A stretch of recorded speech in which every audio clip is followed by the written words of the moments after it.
Welcome to Chanel Connects. I'm Yana Peel, president of Arts, Culture, and Heritage. In season 5, we invited artists and innovators to La Pausa, Gabrielle Chanel's home on the French Riviera, to explore ideas of home, generosity, and the freedom of creation. In this special bonus episode, I had the pleasure of hosting a conversation with artists Julie Mehretu and Sarah Z live at the Guggenheim Museum in New York.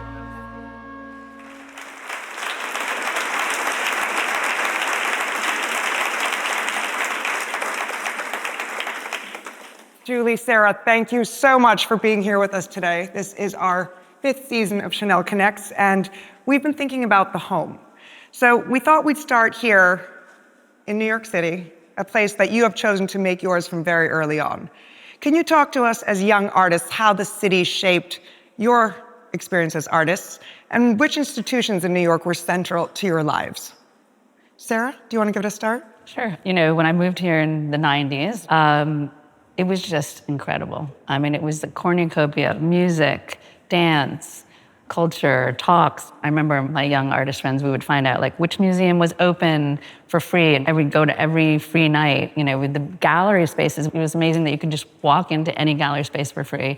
You know, I had been working for 5 years in a full-time job when I came. And so for me, I went to graduate school here. It was such a gift, and it was something I hadn't thought I could do, because as an undergrad, I remember going to the... This was in New Haven? Yes. I went to the room, I went into career services, and it's like a library, and I pulled out like the card catalogs. It was like medicine, being a lawyer, you know, law school, business, and then I pulled out like the art one, and it was like, hello, nothing. There were no cards in it. So I was like, okay, I don't know how I'm gonna do that. So I just decided after my full-time job, I say this to my students, that I think that if you go into the arts, fundamentally, art saved your life somehow. And when I was doing other work that was really important, I was painting every night, and I was just yearning for it. I'll turn to your institutional influences in a moment, because I know there was a show very early on for you at a New York museum. Julie, maybe you could tell us when you came to the city and how that shaped your times. I also came in the early 90s, and coming to New York was transformative in my understanding of contemporary art. Basically, I realized really quickly how little I knew, and how, I mean, when I first moved to New York, I didn't even know you could go to galleries for free. Like, I didn't even know that ecosystem existed in that way. The Whitney was a really important museum when I was young. Outside of like the Modern or the Met, the Whitney offered this there was a very different energy happening there. 93 was a year after I came. We had the 93 biennial. You had the Black Male show that Thelma curated, that was at Thelma the Whitney. Thelma Golden at the studio, director of the Studio Museum, her first major kind of show at the Whitney. So this was a really kind of incredible time. And I remember those markers, and I remember being like, I need to get my ass back in school quick, because I knew nothing really when it came down to it. Like, I learned a lot about the world, but in where I went to school, I went to a small liberal arts school in Michigan, but we didn't have the MCA in Chicago at that time. There was no MoCAD in Detroit. There wasn't a contemporary art institution in Grand Rapids, and there definitely wasn't a Broad Museum by Zaha Hadid in Michigan State, which there is now. So like, it is such a different world. And I think in the early 90s, you had to come to a city like New York, or in Los Angeles, I think in a very different way. But even here, it was like, there wasn't a professional kind of ecosystem or way to get involved in that we knew of. You were either like, and I realized quickly being here, you were born into that. You like grew up with families that introduced you to this space, or you came into that in the cities that you were from. And somehow from elsewhere, you could tap into that in terms of publications and stuff, but you didn't have the kind of interconnectivity you have now. So it's such a different environment. And it's where I realized, you know, right away I was waiting tables at this place called Coffee Shop on Union Square. And it was there that I started. I see some nods of recognition. Yeah. Shout out. And then from that, waiting tables into painting and working hard, and just being so inspired by everything that I would see. Even to this moment, like, you know, there's a million things happening in the city tonight, especially with the UN. You have this, you have MoMA, you have like all these different events. That's what the city, you feel it every day, and the kind of drive people come to the city with. There's this contagion in that energy, and I became addicted to it right away. I love full circle, because in 97, when you came for your MFA, you said you didn't even know that free museums existed. And then more recently, as a board member of the Whitney, Scott Rothkopf yesterday told me that you did something very generous to make sure that the next generation could enjoy free art. Do you want to tell the audience a little bit about that moment? So actually when I moved here, you could go to the Met for free. You did not have to pay what you, I guess there was the pay what you will thing maybe, I don't really remember, but none of us paid to ever go to the Met. Like it wasn't something, like you just could go, anyone could go to the Met. And then it was like, oh, you could make a donation. It was more that kind of a structure. It's now become a different where you can request to go in if you're a New Yorker for free, but you have to go through something. And the Whitney had something like that. Coming from a family that, both of my parents were teachers. My father was a professor at Michigan State. My mother was a high school teacher. Toddler teacher. Very different now. But Montessorian. But my point is that they didn't have the kind of resources that could afford to take us to a museum on the weekend for $125 or whatever it is. They're $30 a head, $25 a head. So it's only very particular people, college students and those who get that culture a little bit. And so fundamentally, I think it's somewhat of a classist structure. And if you're really trying to open up institutions, when I was growing up, you could go to the DIA for free. You could go to the Art Institute. You could go, like I said, to the Met. And I think culture, if you really want that to evolve and grow, we have to have, young people need to be in these institutions. And not just until you're done with school, because when you're done with school, you're not earning a lot of money. And if you want to learn what's happening and you want to contribute and participate in that, having access to those institutions is crucial. So tell us how you opened up access for those people at the Whitney very recently. Well, I was, along with some other people, gave a contribution to the museum to be able to pay for free 26 and under, no matter where you're from in the world, at the Whitney Museum. Thank you. Thank you. Sarah, you two have been so generous with your teaching, with your public work across the city and around the world. Which of the institutions here in this city have really had that marked significance in your artistic practice? So my first show was actually put together. It was a group show of women by Cindy Sherman and Laurie Simmons. So they saw my work, they put it in. I was asked by a bunch of galleries, I think this is a good lesson for young artists, to do a show with them. And a couple of the artists that were in the show were older than me, the women, said, don't join a gallery right away. I was still in grad school. And they said, do a show at White Columns. And it was a great idea to slow it down. And then I did a show at PS1 for the reopening of PS1. I was super shy. I remember the curator called and I ghosted them. That's and then really hard to imagine 30 years old. And then they showed up and it was great. I did the opening of PS1 and then it was Klaus Wiesenbach did it and Hans Ulrich, who we've worked with, asked me to do something in Paris. So that was the first time I'd ever done anything. And then of course the retrospective here. It's really extraordinary. I love that idea that Sarah said she wanted every painting to be bigger than life size. And that ambition is something that you can see in the scale of your studios. And so I'd love to ask you about that personal environment for you, about the studio, and what would we see if we walked into your studio right now? My studio has video, it has sculpture, it has paintings, has 2 stories so the paintings can be separate. It has enough space to throw gatherings, which I really like. I like to think it's like Bauhausian in that there's the sculpture area, there's the painting area, there's the video area, there's the public art area. We do a lot of public art projects, so there's engineering. And is it a space where things come together or things fall apart? That is a good question because the way I see the world is much more as an exploded and fragmented place, and the work is much more about constructing a world out of all of those fragments. How about your space, Julie? Yeah, well, Where is it? Both in Chelsea? Just give us a... Mine is in the Starry Lehigh building in Chelsea. This is my 15th year in that building. I feel so fortunate and lucky to be able to have that sunset because every other space I had was some dark basement or garage space or Church in ground Harlem? floor. Well, the church in Harlem was better, but it was still a construction yard in the background. It's it had this magical view of the Hudson River, and it's been very, very kind of formative for me in many ways, of new work. We'll get to that in a minute. We're hearing a lot of similarities. There's also so many differences in your practices, but what does unite you is the scale of architecture that you've both tackled. And so I think of Storm King, and I think of LaGuardia, and I think of Goldman Sachs, and I think of SF MoMA. Howell, I remember in 2017 going to see Neil Ben Ezra, and Julie was on this epic crane. You were just doing something so monumental. And I wanted to ask you about the challenges of conquering such extraordinary architectural spaces And what excites you about it? Because you keep doing it time and time again.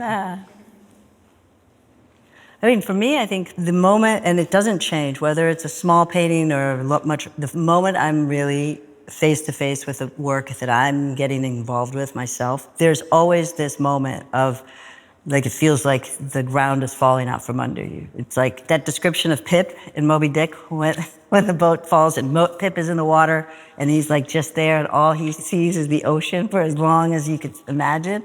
That's almost what it feels like at that beginning. I always have that kind of experience. And I think being in front of these really big paintings at that scale, there was this, like, yeah, okay, this is insane.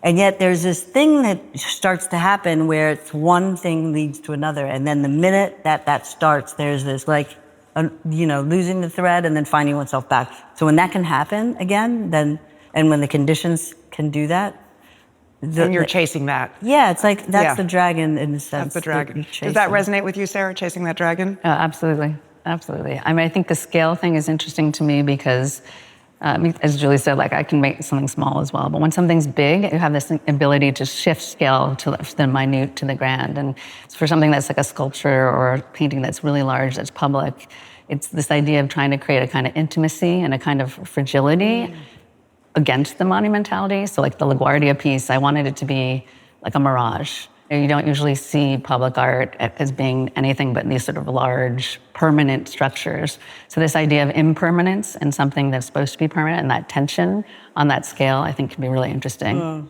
Can you tell us how that manifested here at the Guggenheim with your retrospective several years back? I mean, everything is about, when you do a building like this, it's a conversation with the building, right? And I wanted each bay to be an entirely different experience. So I was thinking about how it would be this kind of intimate, almost filmic experience where you turned a corner. It was subtle, but the way that you walked into a bay was different in each bay. So sometimes you had to go around the bay and look back out at the oculus, or sometimes you had to move to the left and move over to see a painting. So the circulation actually made you understand the scale differently. It's something that Japanese landscaping does a lot. There's a lot of scale shifts in this idea of wandering and discovering. What I'd love to do is eventually move out into the community, but just really hone in for another moment on your individual practices. And of course, you've both incorporated history, politics, architecture, Western and non-Western influences, as you've just mentioned. And I wanted to check in with Julie about how you've made abstraction such a powerful tool for your discourse. I think abstraction has always, it comes from a place of radicality to begin with, in what it tries, in what it does. And I think in culture, whether it's in music, whether it's in visual arts or theater, or in any form, I think abstraction has been this space of, like, trying to make sense of the world very differently, but also has been this place of kind of radical invention. I think a lot of making art is really, it is this mixture of, like, the radical imaginatory and being able to be exploratory in that space, but also liberation.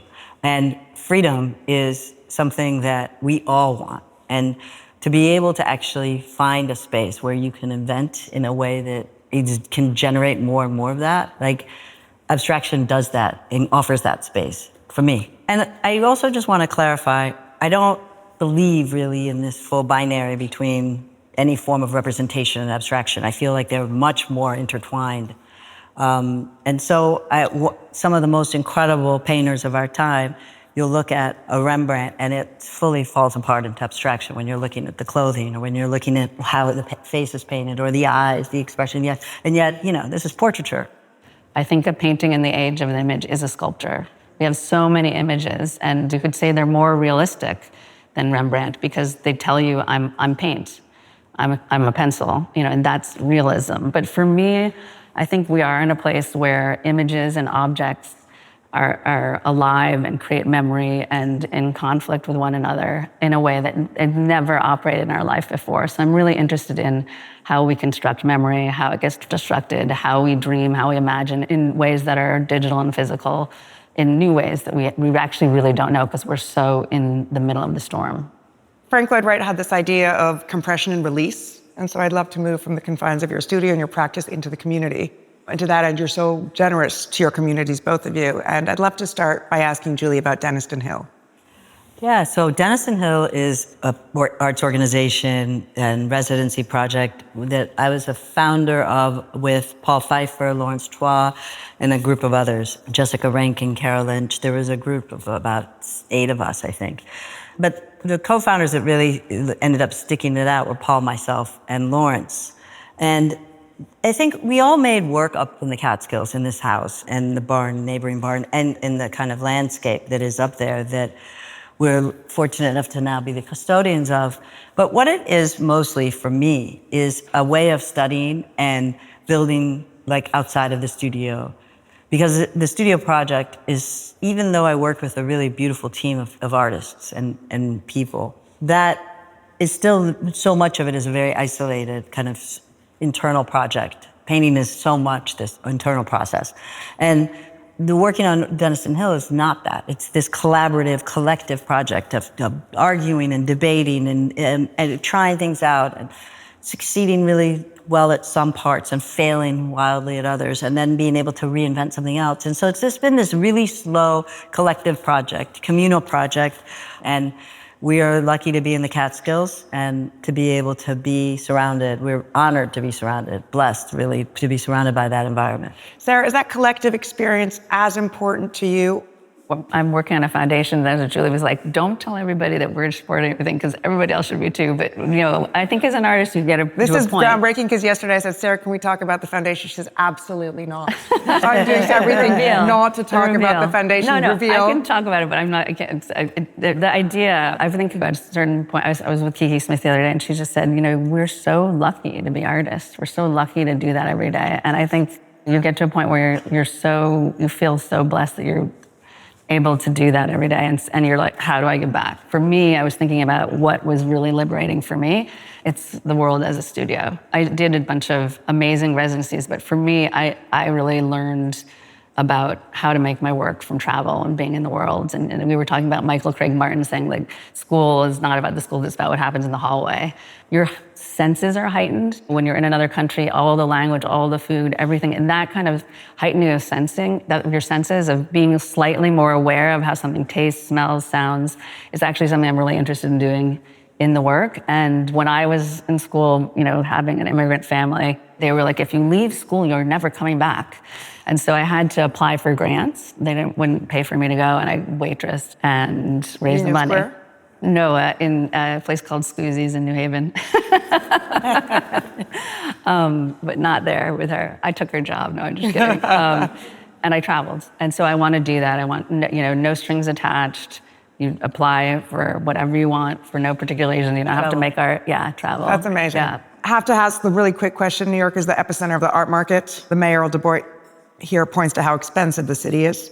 Does New York still offer that kind of serendipity, that surprise that you reference? What's exciting you about the city at the moment, and what's making you a little bit nervous? That's a good question.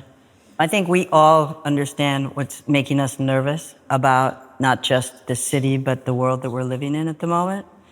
And the tyranny, I guess you will, of like, not just leaders, but in essence, a form of high capitalism that's exposed. Like, we see that. New York City is especially somewhere where you really can feel, where you have a neighborhood like mine, where you have people who don't know where their next meal is coming and can't. There is no way. They live under the poverty level, which is not even, that doesn't even mean anything in this city. And at the same time, you have the kind of enormous wealth in this city. And I think we're seeing the contradictions of that and the complexity of that and the kind of problems of that at full scale kind of moment right now, like in terms of, you know, even this mayoral race is really articulating that. And I think we need to really come up with drastic new solutions. I think the arts are a place for that.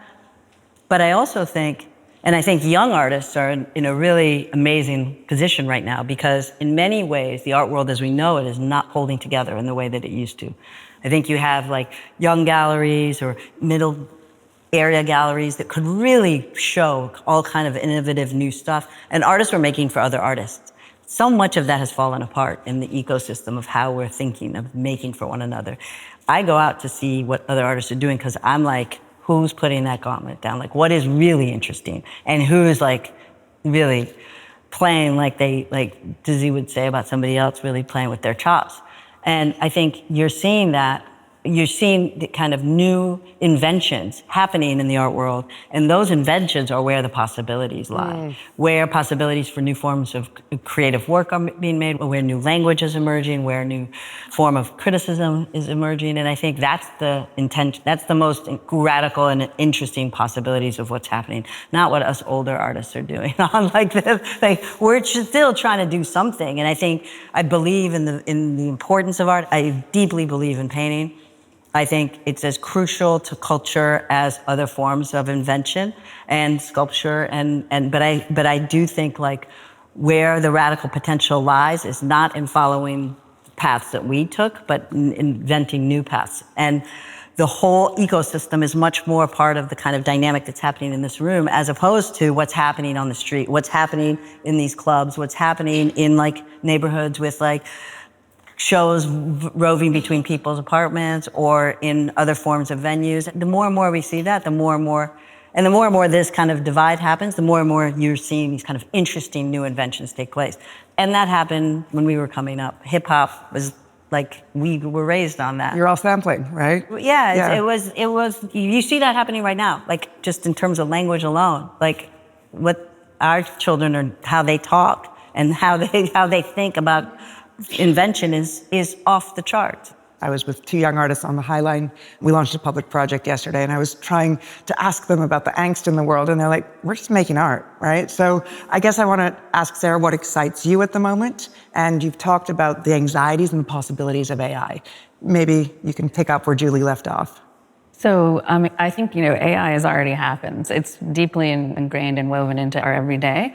And I think my own thought on it is, not that I'm an expert, but the language and the knowledge of AI is predictive. For things that are, can be tested with a prediction model, it's incredible. I mean, if you can do 25 tests on, whatever, a cell going malignant or not, AI can do something that takes 7 years and 7 minutes.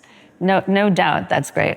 The threat to creativity, I think it's like, we are the thing that's not predictive. Like the hand that's why painting is interesting now, because painting is the hand, painting is texture. And I think we see it. Live events, seeing people in person. I thought that after COVID, we were not gonna have art fairs.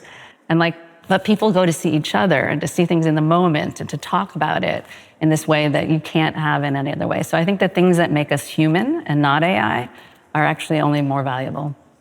That beautifully takes us to our final topic, and a thank you to everyone who has made that pilgrimage to be here with us in person, to everyone who's listening digitally who can't be here with us in person at the Guggenheim. But I actually wanted to talk about this epic scale on which you've been functioning in such male-dominated spaces at LaGuardia, in the world's most impressive institutions and investment bank. And I'd love to end in a hopeful place for women who may take your bravery as a model. At Chanel, we're a private company. Among our 40,000 people, 70% of our people are women. On an executive team with our president here, Stéphane Blanchard, who's a brilliant and benevolent president in America. And our CEO is a magnificent woman. And so we are really committed to the foundation, which empowers women and girls and is probably one of the largest of its size in the world that is focused on economic and social autonomy and climate resilience. Others are rolling back, we are rolling forward, we are leaning in. And so I wanted to check if you had any advice that you would love to give young women, particularly working today. I'll start by just thank the women who paved the way for me. Like I told you, Cindy and Lori put me in a show right away. When I met Julie, we immediately became friends. We supported each other. Women supporting each other, it's so important. Ursula von Rydingvaart, Jackie Windsor, Dorothea Rothburn, these were all, I went to graduate school because there were no women, they were all men in undergrad, and they were amazing role models and they were incredibly generous. And so I think, we really do owe a debt to them for that. That's magnificent, and your teaching definitely talks to that. Julie, any advice for a young woman? Yeah, I think we just have to be, we have our superpowers, and that's a lot of capability and love and kind of the way that we orient ourselves with our communities and our families. And being as open as we can to all the different women that are out there in the world, and being as open as we can to our brothers out there. I really think like one of my favorite things about this next generation is how quickly they've done away with the gender binary, and how much they've shown us how conservative so much of what we took for granted. Like in terms of, yeah, you tell the gender of your child. Well, why? Like, why is it, do you know what you're having? Like, why is that the first question? And having to really reprogram oneself to really ask the questions of who is your child? Not who are they in this picture, but who is this additional human that's coming into the world? And being able to really orient ourselves around that. I mean, I feel like this generation has taught us that. But really, like, I think women and girls all over the world struggle in ways that are completely abhorrent. And I think that we have to remember that. Like, with the power that we have and the capability and the kind of agency we have, I think we have to be as inclusive and as holistic as we can be. So I guess what I'm just trying to say is I love you all. All you kids, all you women.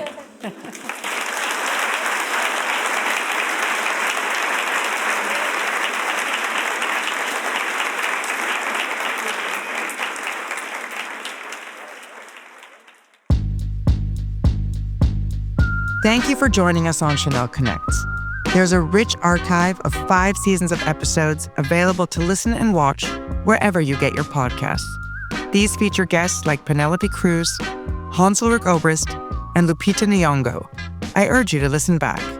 This has been Chanel Connects, available to watch on Spotify and YouTube Music, and listen on Apple Podcasts. Until next time, stay connected.